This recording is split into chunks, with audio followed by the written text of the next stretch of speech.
You can get everything at the click of a button. But the moment you want someone to help you clean your home or wash your dishes, it seems like the most unimaginable task. The idea of trying to organize help through an app, why and where has that idea come from? And I personally grappled with it to the point where I literally had to call my mom. And as a matter of fact, she flew down from Calcutta and To help you find someone to Yeah. clean your house. yes, Everyone goes and speaks to the watchman. You know yes, that, right? yes. I didn't know that channel existed. You worked with Zepto. Yeah. And ending up your career with Zepto as chief of staff. You didn't do it for long. I did it for 9 months. See, the company matured too fast. I think eventually the organization found a lot of Someone to do structure it. and better people to do it, in fact. Are we ensuring that the lives of those who are doing these jobs are also truly becoming better and are not exploitative? Discounts that we introduce are actually funded by us and nothing that the expert has to bear the brunt of. So a lot of people think that the 10-minute value proposition is great for consumers, but it kind of puts pressure on the expert side. It's actually untrue. It's also great for the expert who just spent 5 minutes to reach you, which means they can actually do more jobs within that 8-hour period.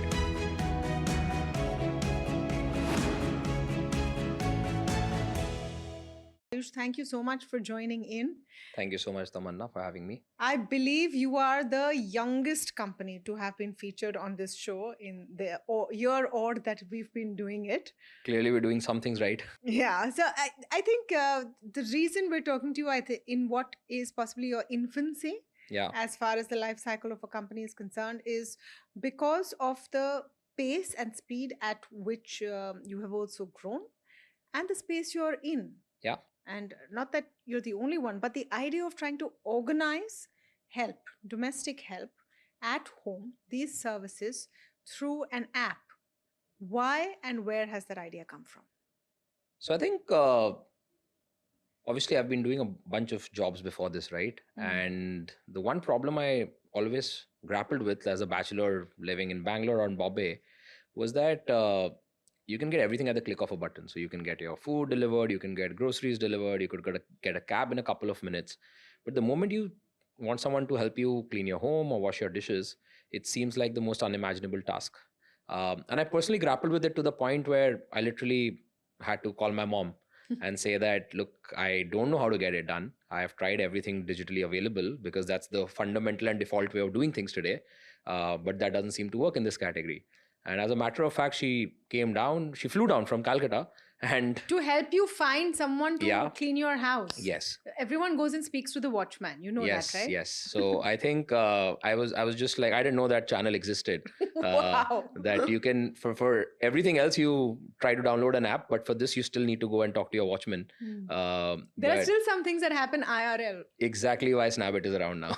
So yeah, I think that whole experience left a very deep mark on me. So despite a lot of attempts that had been made previously to kind of regulate and organize this category, we took a very fresh approach, came up with this hyperlocal on-demand concept after a bunch of trial and error, and finally that's what you see as Snabbit today. Okay, we'll go into those trial and errors first, but let's rewind a little and start at the beginning.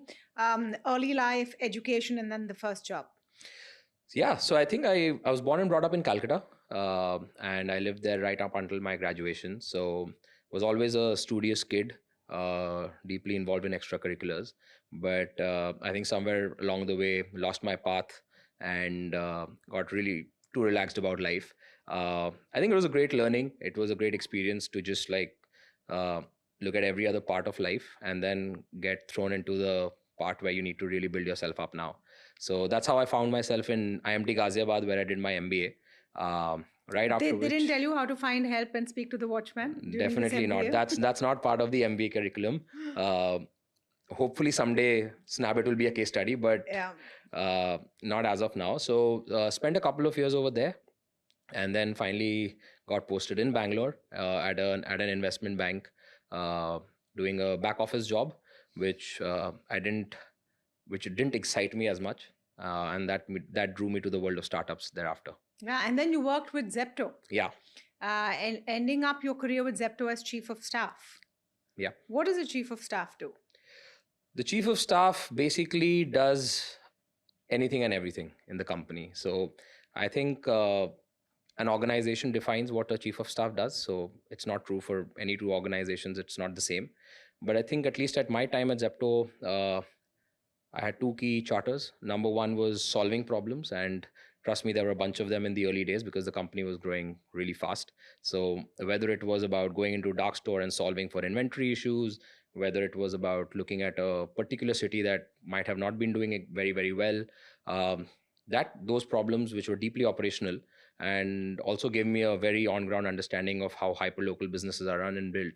I think that was a fundamental part of what I did. And the second thing was just helping in raising capital, working very closely with the founders, and actually withering one of the toughest macro environments of the funding winter, in a category that for long remained misunderstood. And I think coming out of it as a unicorn, I think those two things were charters that I predominantly helped with. Yeah, so sounds like a position that's very, very crucial, important. You didn't do it for long, though. Yeah, I think I did it for 9 months. That's a blink in a career. Yeah, I think see, the company matured too fast, and it grew very fast as well. So I think for a lot of things that I was initially doing, I think eventually the organization found a lot of Someone to do structure it. and Yeah. better people to do it. In fact, and as a restless person who wanted to do more, I just decided to start up. Yeah.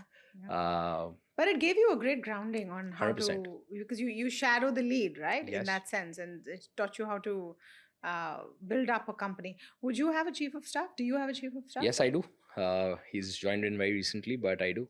Yeah. So at least 10 months you have with him. No. Until he starts his own company, which is Yeah. great. No. But On a lighter note, the reason I'm asking about it is because I think it's interesting that you've sort of had your first experience working in consumer internet in a company that delivers groceries in a very short time. Yeah. And then to some extent, you apply this to delivering services. But what gets tricky when it comes to services, and that to one which is not clearly defined, is then it's about people. And So everyone's different. yeah, I think, see, the only constant actually, the fact is that 90% of it is different because you're traditionally dealing with a very different cohort. You're not dealing with a male heavy cohort, you're dealing with a female heavy cohort. The way you look at the network design, the way you plan everything, those playbooks have to be built from scratch. I think the only thing that really actually extends itself to any quick business is the density and the network economics, because how dense our micro markets are, and how our neighborhoods are structured, those allow for such businesses to flourish. And I think that is the only part that I borrowed. And I think that was the innovation that no one in services ever thought of being a truly hyperlocal model. But if you look at your traditional house help, if you look at your traditional cook, they're actually operating a hyperlocal model. Yeah, because they live there. That's why they can come every day. they don't just live there, they actually work at the 4th floor, and then they probably work at the 6th floor after that. Then they go into the next building, and then they work in the 5th floor over there. So they're basically operating offline but hyperlocally. And yet no formal service model was created which was hyperlocal in nature. What is the sort of training, or what is the attempt to make it more uniform so that you have a uniform service? So let me give you an instance, right? So for example, we stay at hotels very often, and for prolonged stays we get housekeeping done every day. You will mostly see a different person turn up every morning and to clean your room, yet we don't seem to have a problem. And the fact is that they have been trained in the same way to do the same thing, right? So for as long as you're able to create a training curriculum which can condense all those learnings in a shorter format, which we've done for a span of 3 days, uh, and you're able to solve for intent of the expert. So the entire training module that we have at Snabit is geared towards solving for intent of the expert, because we know that the skill level of the service that we provide is not very high. But if you have the right intent, there are actually very few ways of cleaning the house, which is why only 3% of our jobs are rated 1 on 5. And more than 90% of our jobs are rated 4 and 5. And we're talking about thousands of orders being delivered daily. What is the average daily order volume? Right now, it's 20,000 jobs. 20,000 jobs a day already, huh? Yes. And how long has the company been in existence? Roughly around 7 quarters. Wow. What is the scale of growth that you're seeing? I'm just trying to understand what is the appetite for this, because we are such a diverse and vast country, right? For a section of people watching this program, they must be thinking it's a no-brainer. Of course, I'd love this. Yes. For a section watching it, they would say this makes no sense. You have a relationship with the person who comes and works in your house every day. Yes. So I think so there are two ways of looking at it, and I think it can draw parallels from any other consumer internet business. So there is a default and a primary way of using a platform, and then there is a backup way of using a platform. To think of it in the quick commerce context, a lot of people use quick commerce for their entire basket of monthly groceries. Yeah. A lot of them use it for top up, right? We have Okay. a bunch of young consumers who think that they want the flexibility of being able to call for a house help at the frequency and time that they need. Now, getting someone to come and clean your home is as simple as getting a cab, something that, I initially kept thinking about, right? But then you always also have those families that rely heavily on their house helps and Yeah, their like I said, it's a relationship in a lot of cases. So, okay, the sampling that I have done and people I have spoken to, and I think you're right. For those emergency days, yes, I think you would be seeing a lot of people coming, and you advertise that way also, Yes. that if your regular help has suddenly not turned up, you don't have to fret, and you can just have someone Yes. come in. Then there are questions. How do I trust? Because this is also a relationship of trust. You're Yes. letting someone into your house. Yeah. So I think Snabbit is a very interesting and a very important use case whenever that relationship breaks, and it breaks at least 4 or 5 times a month when your house help just doesn't turn up, right? And for very fair reasons, something we don't empathize with fully, but I think having built Snabbit, I now understand why these Yeah, leaves people occur. have other things to do. I know. And this is a segment of society which does not get the fair treatment it deserves. Yes. I think when you're the secondary breadwinner of a family, you have to deal with everything else that happens at home. And we're primarily dealing with a lot of secondary breadwinners. So I think when Snabbit steps in, the onus is on us to make sure that the trust is at the same level at which it exists for your traditional house help. So, for example, we go through a very rigorous process of background checks and vetting. It's not just about ensuring that your Aadhaar card is legitimate.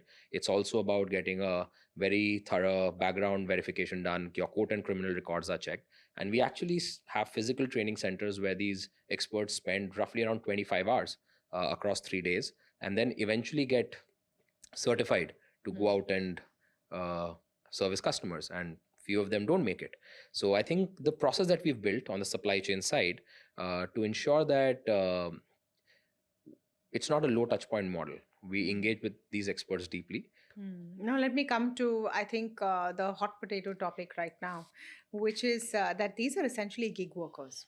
They would come under the overall overarching theme of or category of gig workers. And the question right now, which has become a national debate really, is in all of these models, which make the lives of people like us easier, get someone at a touch of a button, I'm sitting in my house, I don't have to stress. Are we ensuring that the lives of those who are doing these jobs are also truly becoming better and are not exploitative? Yeah. How aware and how big a part of your model is this to make sure that they're being paid well? Because some of the rates initially that you see are very, very low. It's as low as I think $100, $150 an hour. That truly, on the face of it, seems exploitative. Whenever you're introducing a new category to the consumer, you want to, and typically this is how all So this consumer is internet. acquisition cost. This is an acquisition You're heavily cost. subsidizing what Yes. people pay. So we're basically saying that we want to make the first offering to a consumer so sweet from a pricing perspective that you get introduced to the concept. And once you understand and you take a feel of how disruptive it truly can be, you end up paying the full price. And that's how the pricing model is. So any discounts that we introduce are actually funded by us. And those are not intended to be perpetual in nature, but they're only short term because this category is being built from zero. So So how much cash are you burning right now? Not much. I think it's becoming better, but I think we definitely burn a lot more when a consumer is purchasing the first three orders with us. Mm. But I think that burn significantly reduces. Is there a metric you can share of what the customer acquisition cost is right now? See, roughly our customer acquisition cost is around 500 to 600 rupees, Hmm. and we're confident that if uh, given the fact that we have best in class consumer retention and an average customer transacts with us 3 to 3.5 times a month, we're able to get get a payback for that initial acquisition cost within 9 to 10 months, something that we're working very aggressively towards bringing down. So I think it's just a I would say an incentive for consumers to get introduced to the category, and nothing that the expert has to bear the brunt of. Talking about the expert, right? Think about this model. The way it works is that and this is one of the hardest pivots we did. The biggest pivot we made was from subscription to an on-demand service. The moment you're paying for 1 day of service, the propensity for the customer to pay, or the elasticity of price, significantly reduces. So people are relatively price inelastic when they're solving for an urgent ad hoc use case, which allows us to command almost 100% premium. How much does an average help or expert who works with your company earn in a month? An average expert who works with us 8 hours a day Hmm. and 25 days a month, because we're very flexible with leaves, typically earns north of 20,000 rupees. And you're saying that this is much more than they would otherwise earn. Yes. And how many jobs would And they they're do? not working for 8 hours. So Yeah, they're how many working. jobs would they do typically in a day? So they would typically be working for 5 hours. 5 hours in a day. Yes. So they're working for 5 hours and they're making somewhere around 23 to 24,000 rupees. Okay. Do you think that this is a sustainable model? And the reason I ask this, that when we have seen the journey of a lot of businesses fueled by gig work, whether it's cab hailing, whether it's delivery, whether it's quick commerce, whatever it is, it starts off as a great proposition for those you bring in, because you have to pull in Yes. supply and demand, right? Over time, that starts changing. At least that's what the trend has been so Yes. far. How will you ensure that doesn't happen while you still turn a profit? So we have to. It's a very good question, right? And I think businesses like ours, consumer internet businesses are like ours, are either uh, perceived to be burning a lot of money, or they're perceived to be like making some kind of exploitative change on the expert side. But I think the fundamental uh, balancing factor over here is the system efficiency, which for us is measured in terms of utilization. So the way I look at, and the way I would like for this category to be understood, is that you have 8 hours of work that the expert is willing to do. Now, what part of it you're able to utilize is up to us, which means that at what frequency within that day can we actually provide jobs to that expert? Because what the expert is ultimately optimizing for is the take home salary. And she is actually available to work for 3, 4, 5, 6 hours within that 8 hour period. Now, because we need to guarantee a certain amount of take home salary for that expert, even if I'm not able to provide them for the 4 or 5 hours of work, and even if it's 2 hours, I still need to provide that. Okay, so now let me understand this. You have a minimum guarantee of payments for Yes. someone doesn't get a single call? Yes, we do. Okay. So the way it works is that as your system becomes more efficient, as your network becomes denser, you are able to provide more jobs to the expert. As as your networks become denser, the experts spend less time traveling. So a lot of people think that the 10-minute value proposition is great for consumers, but it kind of puts pressure on the expert side. It's actually untrue. It's quite the opposite. Imagine someone traveling 5 minutes to deliver a 60-minute service. They're actually spending 15% of unmonetized time to earn for 100%. Imagine the same expert traveling 30 minutes and reaching you in 30 minutes to deliver a 60-minute service. Now they're spending 50% of the time as unmonetized, right?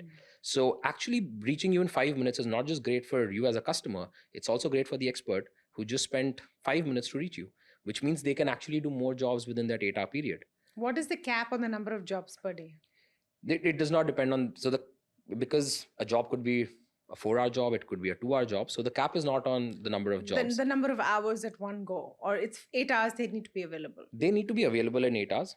It's like a shift that they're working in, very much like any other shift works.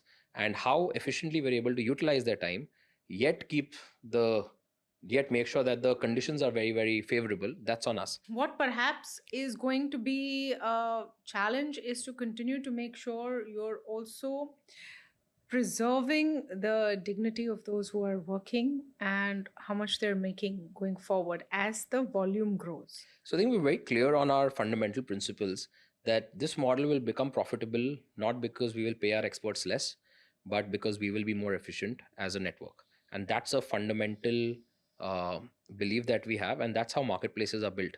And as far as dignity is concerned, so see, the smallest changes drive the most meaningful outcomes. We don't call them maids, we don't call them house helps. We call them experts because we genuinely believe that the work that they do is extremely critical Do you for. think they care? Wouldn't it be more important if they're actually making proper money? You will be surprised, but it's not. When they wear that uniform, when they accept a job, and when they enter that OTP, uh, and when someone calls them madam, they feel really happy. And I think that feeling, I don't think there's an amount of money that can Yeah. solve for it. Why the name Snabbit? Snabit actually means quickly in Swedish. So you took a Swedish name of But all it things. rhymes with a lot of English words which also talk about speed. Rabbit, Snap it. snap it. Okay. So we were very clear that see, there are two vectors that you can build a consumer internet company on. One of them is quality, and the other one is speed. So we wanted to occupy that mind space and say that we're not just great because we know you already think of us, or we will just be out of business, but we also want you to know that we're very quick. So I traded through a few names before finally arriving at Snabbit. Let's talk about the elephant in the room. You have a rival, which is loaded up right now after raising money from the capital markets, established since a longer time, knows how to work in the delivering service on a consumer internet technology platform. How are you going to deal with that?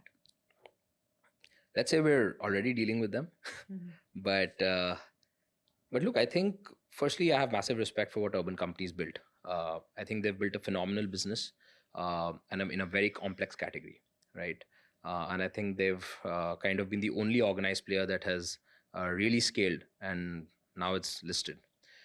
So I think the way I look at it is that having competition that has executed really well historically only pushes us. I don't think we would have been doing 20,000 orders today a day if we didn't have competition.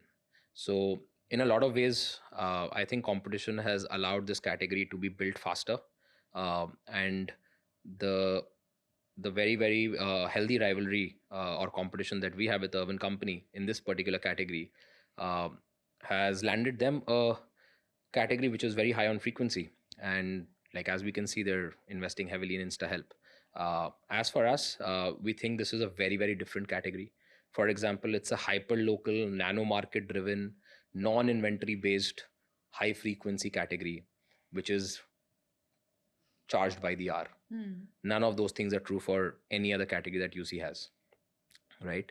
So I think it's not, it's while it's in the service domain, there's a very distinct difference between. No, no, but InstaHelp and Snabbit have the same service. They have the same service, right? Yeah. But all I'm saying is that InstaHelp actually came into being a year later. So we started in 2024. InstaHelp started in 2025. Are you saying the idea came from you? Yeah. That's like, that's not conjecture. So I think back in 2024 when we delivered our first order, there was nothing like this that was operational. And it's only after we raised Series A and I think we started getting meaningful traction, I think that's when people took notice about this category, which I think was validation for us. So we never saw it in negative light, and we don't see it in negative light today as well. So I think consumer internet categories, largely successful ones, have not been monopolies. They have been duopolies, right? So I think the fact that we're at a very early stage competing with a publicly listed player that has so many years of experience behind it actually makes us compete really hard, execute really well, and eventually get to a better outcome. What would you say would be your goal for your company, for yourself, 12 months from now? Yeah, so I think this is a very deep category and a very large one. An average household, just to give you some numbers, spends roughly 50,000 rupees a year on services, and 98% of those spends are today offline. So this is typically, if you look at the top 50 million households, this is a $40 billion annual spend category that is growing at double-digit CAGR, expected to be roughly around $100 billion in 5 years. And 98.5% of that is still offline. So the scope to disrupt, not just in one category, but in multiple categories, is really large. I call it India's last major offline habit, right? Because everything else we're used to doing online now. And I think we're just getting started. So we're doing 20,000 orders. Just to give you some numbers, 40 pin codes only drive 80% of the orders we're doing, because the rest of the micro markets that we've launched are fairly young. It's just been launched 3 months back. So I think there's a lot of depth in this category. And we genuinely feel that there's going to be a point in time, I don't know exactly when, maybe like a couple of years out, maybe more, but 1 million jobs a day is actually going to be a reality for this category. Wow. So a lot to unpack. Ayush, this sounds like an exciting journey. We wish you the best of luck. Thank you so much. And thank you so much for coming in today and taking our questions. It's been my pleasure. Thank you.